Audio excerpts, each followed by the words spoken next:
Module 4ലേക്ക് കിടക്കുകയാണ്. Module 4ലെ ഒരു പ്രോബ്ലമാണ് ചെയ്യാൻ പോകുന്നത്. പ്രോബ്ലത്തിൻ്റെ യാഹിയ എന്ന് പറഞ്ഞ ടെക്സ്റ്റിലത്തെ ഒരു പ്രോബ്ലമാണ്. പ്രോബ്ലം നമ്പർ 8.1 ആണ്. സർക്കുലർ ഡക്റ്റ് പാസസ് എന്ന് പറഞ്ഞിട്ട് സ്റ്റാർട്ടിങ് ആയിട്ട് സർക്കുലർ ഡക്റ്റ് പാസസ് എന്ന് തുടങ്ങുന്ന ഒരു പ്രോബ്ലം. നമുക്കറിയാലോ എന്താണ് മൊഡ്യൂൾ 4ൽ ഏത് ഫ്ലോ ആണ്, ഫാൻ ഓഫ് ഫ്ലോവും ഐസോതെർമൽ ഫ്ലോ ഉണ്ട്. അതിൽ ഫാൻ ഓഫ് ഫ്ലോ ആയിട്ട് ബന്ധപ്പെട്ട പ്രോബ്ലമാണത്. നമുക്ക് നേരെ പ്രോബ്ലത്തേക്ക് കിടക്കാം. ഇതാണ് പ്രോബ്ലം. അപ്പോൾ A circular duct passes 8.25 kg/s of air. അപ്പോൾ നമ്മൾ എന്ത് ചെയ്യുക, അപ്പോൾ ഗീവൺ എഴുതണമെന്ന് പറയാറുണ്ടല്ലോ ഞാൻ. ഗീവൺ എഴുതുക. സർക്കുലർ ഡക്റ്റ് എന്ന് പറയുമ്പോൾ നമുക്കൊരു പടം വരയ്ക്കാൻ തോന്നുന്നുണ്ട്. അപ്പോൾ നമ്മൾ ഇങ്ങനെ പടം വരയ്ക്കണ്ട. ഫാൻ ഓഫ് ഫ്ലോ ആണെന്ന് നമുക്ക് അണ്ടർസ്റ്റുഡ് ആണെങ്കിൽ നമ്മൾ ഇങ്ങനെ വരച്ച് സമയം ഇങ്ങനെ നമുക്കറിയാലോ ഓൾറെഡി കുറച്ച് കാര്യങ്ങൾ. അപ്പോൾ സർക്കുലർ ഡക്റ്റ് പാസ്, അപ്പോൾ ഇത് ഫാൻ ഓഫ് ഫ്ലോ ആണെന്ന് അറിയണമെങ്കിൽ ഇതിലിങ്ങനെ ഒറ്റ നോട്ടത്തിൽ നോക്കുമ്പോൾ തന്നെ ഇങ്ങനെ കണ്ട കോഷ്യൻ്റ് ഓഫ് ഫ്രിക്ഷൻ എന്ന് പറഞ്ഞിട്ട് സംഖ്യ കാണിക്കും. ഫ്രിക്ഷൻ കണ്ടു കഴിഞ്ഞാൽ അർത്ഥം നിങ്ങൾ ആലോചിച്ചോ അത് ഫാൻ ഓഫ് ഫ്ലോ തന്നെയാണ്. അപ്പോൾ ഫ്രിക്ഷൻ എന്നുള്ള, അപ്പോൾ നിങ്ങൾ ഒരു തവണ വേണമെങ്കിൽ ഇത് വായിച്ച് നോക്കിക്കോ. അല്ല, ഇത് ഫാൻ ഓഫ് ഫ്ലോ എന്ന് അറിയാത്തൊരു ഫ്രഷ് ആയിട്ടുള്ളൊരു കുട്ടി ചെയ്യുമ്പോൾ എന്താണ്, തീരെ അറിയാത്തൊരു കുട്ടി ചെയ്യുമ്പോൾ സർക്കുലർ ഡക്റ്റ് പാസസ് എന്ന് പറയുമ്പോൾ ഒരു സർക്കുലർ ഡക്റ്റ് എന്ന് പറയുമ്പോൾ നമ്മളിങ്ങനെ കുഴലല്ല വരയ്ക്കുക പൊതുവെ. അപ്പോൾ ഇങ്ങനെ ഒരു കുഴൽ വരയ്ക്കും. Passes 8.25 kg/s of air. അപ്പോൾ ഇത് എന്താണ്, മാസ് ഫ്ലോ റേറ്റ് ആണ്. അപ്പോൾ എന്ത് ചെയ്യുന്നു കുട്ടി, m.= 8.25 kg/s SI യൂണിറ്റ് ആണ്, മാറ്റാനൊന്നുമില്ല. Of air. അപ്പോൾ എയർ എന്നുള്ളത് നമ്മൾ നോട്ട് ചെയ്യും. എയറിൻ്റെ വാല്യൂസ് ചിലപ്പോൾ തന്നിട്ടില്ലെങ്കിൽ എന്ത് ചെയ്യും, നമുക്ക് ആവശ്യം എന്താണ് എയറിൻ്റെ ഗാമ അല്ലെ, ഗാമയും ആറും ആണ്. അപ്പോൾ എയർ നമ്മൾ നോട്ട് ചെയ്യുക. അവസാനം നമുക്ക് വേണ്ട വാല്യൂസ് എടുത്ത് എഴുതാം. ക്വസ്റ്റ്യൻ പ്രകാരം എയർ എന്ന് മാത്രമേ പറഞ്ഞിട്ടുള്ളൂ. At exit Mach number of എന്ന് പറയുമ്പോൾ പെട്ടെന്ന് എന്താ എഴുതുക, മാക് നമ്പർ സിമ്പിൾ m എന്ന് എഴുതും. എക്സിറ്റ് എന്ന് പറയുമ്പോൾ നമ്മൾ 2 എന്ന് എഴുതും. ഇതാണ് പൊതുവെ നമ്മൾ ശീലിച്ചിട്ടുള്ളത്. ഇത്രയാണ് 0.5 നമ്മളിങ്ങനെ എഴുതും. The entry pressure and temperature. Entry pressure എന്ന് പറയുമ്പോൾ എന്താണ്, എൻട്രിന് നമ്മൾ ഈ 1 കൊടുക്കാറ് അല്ലേ. അപ്പോൾ എക്സിറ്റിന് 2ഉം എൻട്രിക്ക് 1. അപ്പോൾ നമ്മൾ എന്താണ് ഇതിൻ്റെ കേസ് പറയുകയാണെങ്കിൽ ഇത് 1, ഇതെന്താണ്, ഇത് എൻട്രി, 2 എക്സിറ്റ്.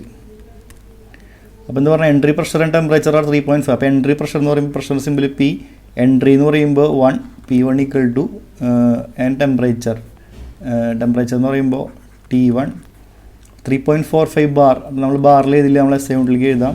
3.45 × 10⁵ പാസ്കൽ, അഥവാ Nm/m². പിന്നെ 38 ഡിഗ്രി സെൽഷ്യസ് എന്ന് പറയുമ്പോൾ എത്രയാണ് ടെമ്പറേച്ചർ. അപ്പോൾ 38 + 273 കെൽവിനിലാക്കണം.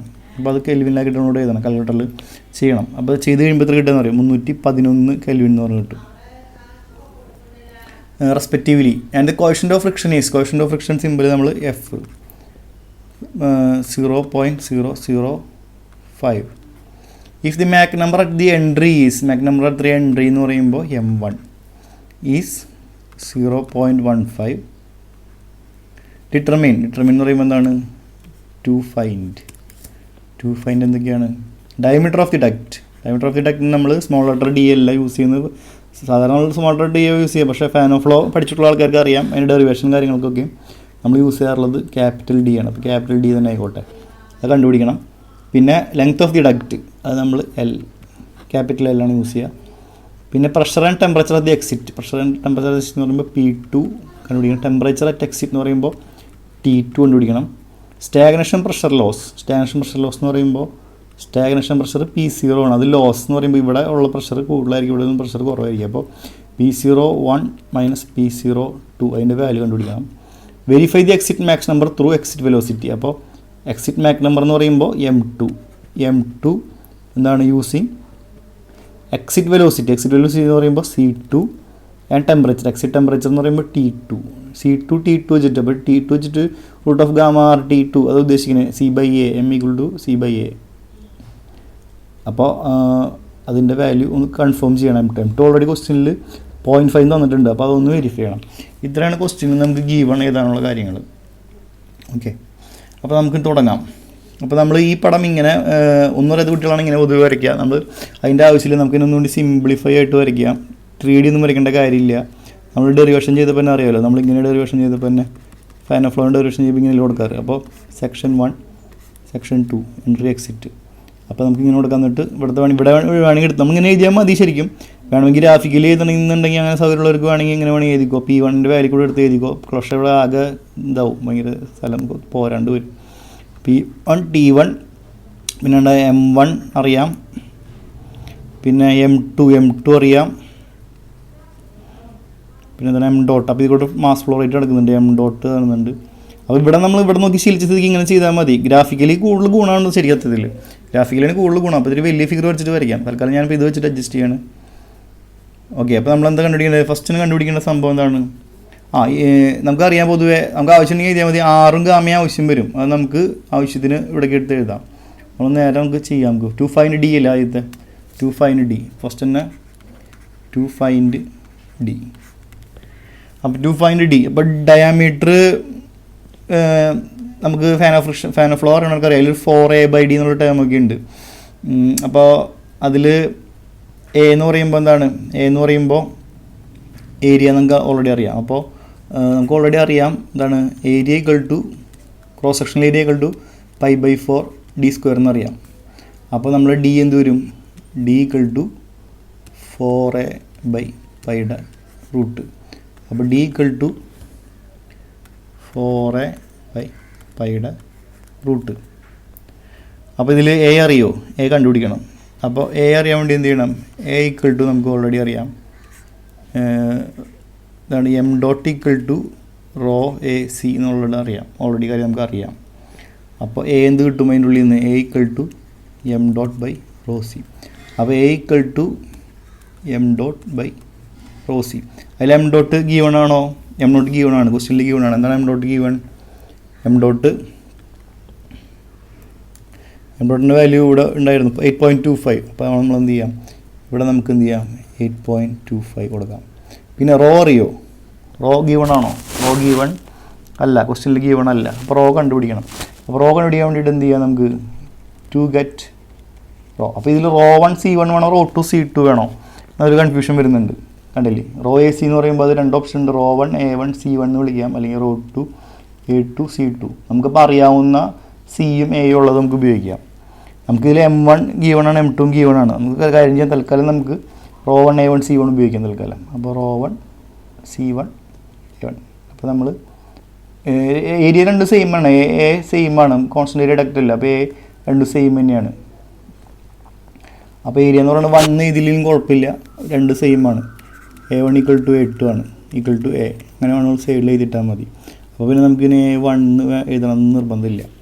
അപ്പം ഇനി റോ കിട്ടണം. റോ 1 കിട്ടാൻ വേണ്ടി എന്ത് ചെയ്യാം? നമുക്ക് ഓൾറെഡി അറിയാം എന്താണ്? റോ ഈക്വൽ ടു എന്താണ്?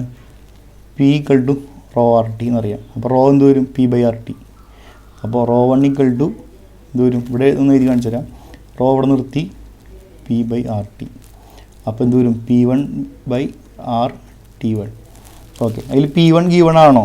P1 ഗീവൺ ആണോ? ക്വസ്റ്റ്യനിലൊന്ന് നോക്കി നോക്കാം. P1 ഗീവൺ ആണ്. 3.45 × 10⁵. അത് ഗീവൺ ആണ്. 3.45 × 10⁵ എന്ന് ഗീവൺ ആണ് SI യൂണിറ്റ്. 6 ഗീവൺ ആണോ? അപ്പോഴാണ് നമ്മൾ ഗീവൺ ആയിട്ടുള്ള കാര്യം അസ്യൂം ചെയ്യണം എന്ന് പറയും. മിസ്സിംഗ് ഡാറ്റ സൂട്ടബിളി അസ്യൂം ചെയ്യണം. അപ്പോൾ ഇതിൽ എയർന്ന് പറഞ്ഞിട്ടുണ്ട്. അപ്പോൾ assuming R equal to 287 J/kg Kelvin. പിന്നെ ഗാമയുടെ വാല്യൂ 1.4. ഓക്കെ, അപ്പോൾ നമ്മളിത് അസ്യൂം ചെയ്യുകയാണ്. അപ്പോൾ ഇവിടെ എന്ത് വരും? ഈ വാല്യൂ സബ്സ്റ്റിറ്റ്യൂഷൻ വരുമ്പോൾ എന്ത് വരും? ആറിൻ്റെ വാല്യൂ ഇവിടെ 287 കൊടുക്കാം. T1ൻ്റെ വാല്യൂ 311. അപ്പോൾ ഇത് നമ്മൾ സബ്സ്റ്റിറ്റ്യൂട്ട് ചെയ്ത് കഴിയുമ്പോൾ എന്ത് വരും? Rho 1 equal to 3.45 × 10⁵ by 287 × 311. ഇത് ചെയ്ത് കഴിയുമ്പോൾ എന്താ കിട്ടുക? ഇത് ചെയ്ത് കഴിയുമ്പോൾ ഇന്ന് കിട്ടുന്ന വാല്യൂ 3.865 എന്ന് കിട്ടും. 3.865 kg/m³ ഡെൻസിറ്റി അല്ലേ? അപ്പോൾ ഇത് കിട്ടി. അപ്പോൾ ഈ കിട്ടുന്ന വാല്യൂ നമുക്ക് എന്ത് ചെയ്യാം? ഇവിടേക്ക് കൊടുക്കാം. അപ്പോൾ ടു ഗെറ്റ് ഇത്, അപ്പോൾ നമ്മൾ ഇവിടേക്ക് കൊടുക്കാൻ പോണ വാല്യൂ 3.865 എന്നുള്ള വാല്യൂ ഇതിലേക്ക് കൊടുത്തു. ഇനി C1 കിട്ടണ്ടേ? C1 കിട്ടാൻ വേണ്ടി എന്ത് ചെയ്യണം? ടു ഗെറ്റ് C1 കിട്ടാൻ വേണ്ടി നമ്മൾ ഈ വഴിക്ക് ഇങ്ങനെ ഇവിടെ നിന്ന് C1 ഇതിലേക്ക് കൊടുക്കണം. C1 കിട്ടാൻ വേണ്ടിയിട്ട് എന്തായിരിക്കും? നമുക്ക് ഓൾറെഡി അറിയാം M ഈക്വൽ ടു C/A. അപ്പോൾ C എന്ത് വരും? അതുപോലെ M1 equal to C1/A1. C1 കിട്ടാൻ വേണ്ടിയിട്ട് C1 അവിടെ നിർത്തുക, ഇതിങ്ങോട്ട് കൊണ്ടുപോകുക. അപ്പോൾ M1 A1 equal to C1. Okay,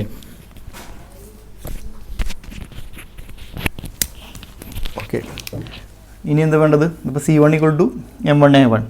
അപ്പോൾ C1 ഈക്വൽ ടു M1A1. അതിൽ M1 അറിയോ? M1 ഗീവൺ ആണ് ക്വസ്റ്റ്യനിൽ. M1 ക്വസ്റ്റ്യനിൽ ഗീവൺ ആണ്, നോക്കി നോക്കാം. M1 0.15, 0.15 M1 കൊടുത്തു. ഇനി A1 ഗീവൺ ആണോ? A1 ക്വസ്റ്റ്യനിൽ ഗീവൺ അല്ല. അപ്പോൾ എന്ത് ചെയ്യാം? A1 ക്വസ്റ്റ്യനിൽ ഗീവൺ അല്ല. അപ്പോൾ ഇതാണ് ടു ഫൈൻഡ് A1. അപ്പോൾ A1ലേക്ക് സബ്സ്റ്റിറ്റ്യൂട്ട് ചെയ്യണം. A1 കണ്ടിട്ട് നമുക്കറിയാം, ഓൾറെഡി അറിയാം A = √Γ(RT) എന്ന് ഓൾറെഡി അറിയാം നമുക്ക്. അപ്പോൾ A1 എന്ത് വരും? √Γ(T1) എന്ന് വരും. അപ്പോൾ എന്ത് വരും? ഗാമയുടെ വാല്യൂ 1.4, ആറിൻ്റെ വാല്യൂ 287, T1ൻ്റെ വാല്യൂ നമുക്ക് ഓൾറെഡി അറിയാം. T1ൻ്റെ വാല്യൂ ഇവിടെ 311. അപ്പോൾ ഇത് ചെയ്ത് കഴിയുമ്പോൾ കിട്ടുന്ന വാല്യൂ എത്രയാണ്? A1ൻ്റെ വാല്യൂ കിട്ടുന്നത് 353.496 m/s കിട്ടും.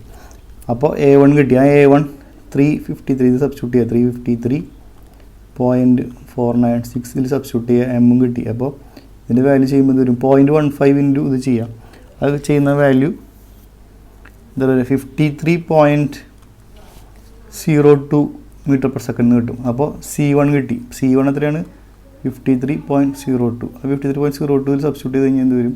ഇവിടെ എല്ലാം കൂടി ചെയ്ത് കഴിഞ്ഞാൽ എയുടെ വാല്യൂ കിട്ടും. അങ്ങനെ ചെയ്ത് കഴിയുമ്പോൾ കിട്ടുന്ന എയുടെ വാല്യൂ എത്രയാണെന്ന് അറിയോ?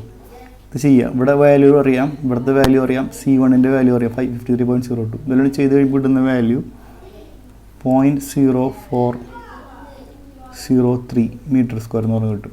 അപ്പോൾ ഈ കാണുന്ന എയുടെ വാല്യൂ ഇവിടെ സബ്സ്റ്റിറ്റ്യൂട്ട് ചെയ്യുക. 0.0403 നമ്മൾ സബ്സ്റ്റിറ്റ്യൂട്ട് ചെയ്ത് കഴിഞ്ഞാൽ എന്ത് വരും? 0.0403 ഇവിടെ സബ്സ്റ്റിറ്റ്യൂട്ട് ചെയ്യുക. അപ്പോൾ കിട്ടുന്ന ഡയമീറ്റർ എത്രയാണ് കിട്ടുകയെന്ന് അറിയോ? ഡയമീറ്റർ 0.2266 എന്ന് പറഞ്ഞാൽ കിട്ടും. അപ്പോൾ നമുക്ക് ഡയമീറ്റർ കിട്ടി. അപ്പോൾ നമുക്കത് എഴുതാം. ഡയമീറ്റർ 0.2266 മീറ്റർ അഥവാ 22.66 സെൻറ്റിമീറ്റർ. ഇനി L കണ്ടുപിടിക്കണം. അപ്പോൾ ടു ഫൈൻഡ് L.